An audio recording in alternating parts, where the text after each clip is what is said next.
राज्याचे महसूल मंत्री अमरावती जिल्ह्याचे पालकमंत्री नामदार चंद्रशेखर बावनकुळे यांनी 31 जानेवारी 2024 रोजी श्री हनुमान व्यायाम प्रसारक मंडळाला सदिच्छा भेट देत अमरावती जिल्ह्याचे लोहपुरुष पद्मश्री प्रभाकर वैद्य यांची भेट घेतली व वैद्य यांचा सत्कार केला। यावेळी मंडळाचे उपाध्यक्ष डॉक्टर श्रीकांत चेंडके व सचिव प्राध्यापिका डॉक्टर माधुरी चेंडके यांनी पालकमंत्री चंद्रशेखर बावनकुळे यांना मंडळाद्वारे सुरू असलेले शैक्षणिक क्रीडा कार्याची माहिती दिली। आपणास पद्मश्री प्रभाकर वैद्य व श्री हनुमान व्यायाम प्रसारक मंडळाच्या कार्याची माहिती असून मंडळाची व पद्मश्री वैद्य यांची भेट घेण्यासाठी आपण आवर्जून आलो आहे। शासनाने मंडळाला क्रीडा विद्यापीठ घोषित केले असून ते लवकरात लवकर कार्यान्वित करणे तसेच इतरही मोठे उपक्रम मंडळामध्ये सुरू करून मंडळाच्या विकासातून जिल्ह्याच्या विकासावर आपला भर राहील अशी ग्वाही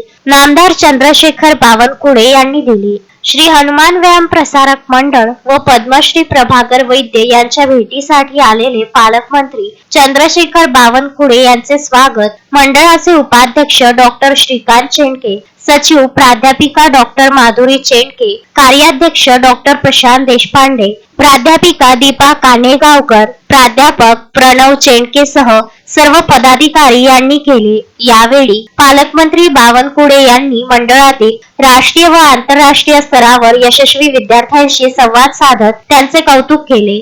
पद्मश्री प्रभाकर वैद्य यांच्या निवासस्थानी पालकमंत्री चंद्रशेखर बावनकुळे यांचा पद्मश्री वैद्य यांनी शाल, श्रीफळ व स्मृतिचिन्ह देत सत्कार केला। यावेळी उपाध्यक्ष डॉक्टर श्रीकांत चेंडके, सचिव प्राध्यापिका डॉक्टर माधुरी चेंडके व कोषाध्यक्ष डॉक्टर निवास देशपांडे यांनी श्री हनुमान व्यायाम प्रसारक मंडळाच्या विशाल प्रांगणामध्ये भारतीय पारंपरिक खेळांचे स्थायी स्वरूपात संग्रहालय निर्मिती असे निवेदन दिले, जेणेकरून वर्तमान युवा पिढीला भारतीय पारंपरिक खेळांचे व संस्कृतीचे ज्ञान प्राप्त होत देशाला समाजाला एक सशक्त पिढी लाभेल। सोबत या संग्रहालयाद्वारे देशाच्या खेलो इंडिया अभियानाला बळ मिळेल। या निवेदनाचा स्वीकार करीत निश्चितपणे श्री हनुमान व्यायाम प्रसारक मंडळाच्या विकासाला चालना देऊ अशी खात्री पालकमंत्री बावनकुळे यांनी दिली।